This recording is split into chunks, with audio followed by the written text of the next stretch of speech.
সৈয়দা হামিদা বেগম রহমতুল্লাহি আলাইহের গৌরবময় জীবন কথা।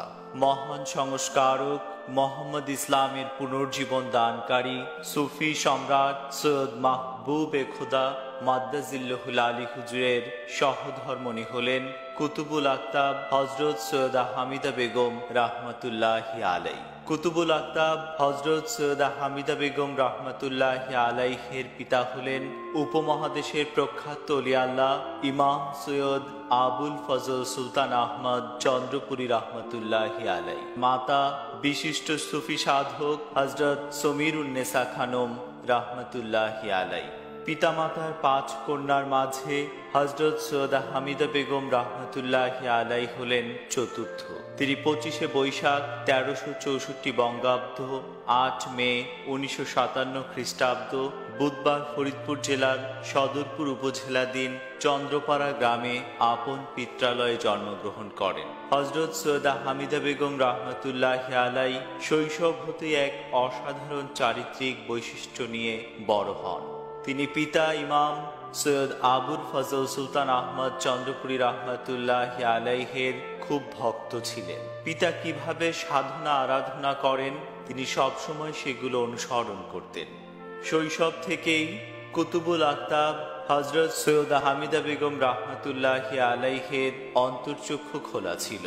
কুতুবুল আকতাব হজরত সৈয়দা হামিদা বেগম রহমতুল্লাহি আলাইহের গৌরবোজ্জ্বল জীবন সম্পর্কে তার এক সাধক চাচা নয়ন খাঁ সাহেব তার সম্পর্কে বলেছিলেন, এই মেয়ে বড় হলে তাকে ফরিদপুরের বাইরে অন্য এক জেলার এক ছেলের সাথে বিয়ে দেয়া হবে।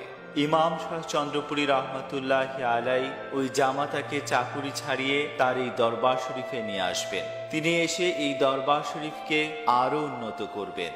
এই দরবার শরীফ আরো সম্প্রসারিত হবে। ওই জামাতার প্রচেষ্টায় ইমাম সৈয়দ আবুল ফজল সুলতান আহমদ চন্দ্রপুরী রহমতুল্লাহি আলাইহের সুনাম দেশ বিদেশে ছড়িয়ে পড়বে। অবশেষে ইমাম শাহ চন্দ্রপুরী রহমতুল্লাহি আলাই ওই জামাতার কাছে নিজের জাহিরি ও বাতিনি সমস্ত দায়িত্ব অর্পণ করে বিদায় নেবেন। পরবর্তীতে সাধক নয়ন খাঁর এই ভবিষ্যৎবাণী সত্যে পরিণত হয়। প্রসঙ্গত উল্লেখ্য যে সুফি সম্রাট হজরত দেওয়ানবাগী মাদ্দাজিল্লাহুল আলী হুজুর কেবলাজান বার্ষিক ওরস অনুষ্ঠানে যোগদানের জন্য ৩রা ফেব্রুয়ারি ১৯৭৪ খ্রিস্টাব্দে তার মুর্শিদের দরবার শরীফে গমন করেন। তাকে দেখেই ইমাম সৈয়দ আবুল ফজল সুলতান আহমদ চন্দ্রপুরী রহমতুল্লাহি আলাই চিনে ফেলেন। সুফি সম্রাট হুজুর কেবলাজান তার সুযোগ্য উত্তরসূরি।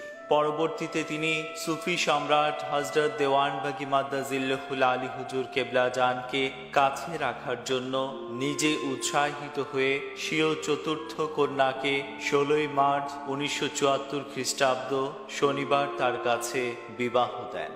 তিনি ব্যক্তিগত জীবনে ধর্মীয় সাধনা ও আরাধনার ক্ষেত্রে খুবই সচেতন ছিলেন। ইসলামী শরীয়ত মোতাবেক পর্দার বিধান তিনি পুঙ্খানুপুঙ্খভাবে পালন করতেন।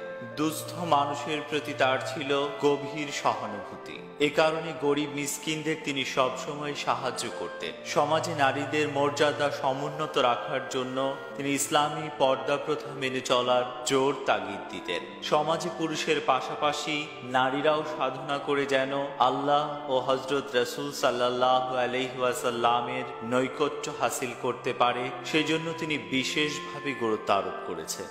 তার নিকট থেকে শিক্ষা লাভ করে অগণিত মহিলা আল্লাহ ও হজরত রাসূল সাল্লাল্লাহু আলাইহি ওয়াসাল্লামের ইশক ও মহব্বত হাসিল করে আশিকা রাসূল হওয়ার সৌভাগ্য অর্জন করেন। তিনি নবী নন্দিনী হজরত মা ফাতেমা রাদিয়াল্লাহু তাআলা আনহার গৌরবময় জীবনের উপর আদর্শ রমণী হজরত মা ফাতেমা রাদিয়াল্লাহু তাআলা আনহা নামক একটি গ্রন্থ রচনা করেন।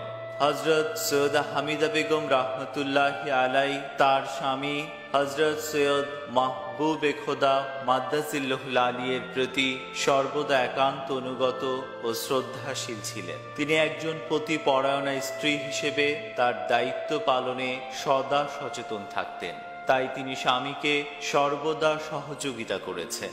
সৈয়দা হামিদা বেগম রহমতুল্লাহি আলাই ১৪ই সেপ্টেম্বর ২০০৯ খ্রিস্টাব্দ ৩০ ভাদ্র 1416 বঙ্গাব্দ 23 রমজান 1430 হিজরি সোমবার সকাল 7টায় রাজধানী ঢাকার আরামবাগ বাবের আহমদ দেওয়ানবাগ শরীফে জগৎবাসীকে শোক সাগরে ভাসিয়ে দারুল বাকায় তশরিফ নিয়েছেন। তিনি তার স্বামী সুফি সম্রাট হযরত সৈয়দ মাহবুবে খোদা মাদ্দাজিল্লাহুল আলী হুজুর কেবলাজান সহ তার কন্যা ও 4 পুত্র, জামাতা, পুত্রবধূ, নাতি নাতনি সহ আত্মীয় স্বজন ও অগণিত ভক্ত অনুরাগী রেখে গেছেন।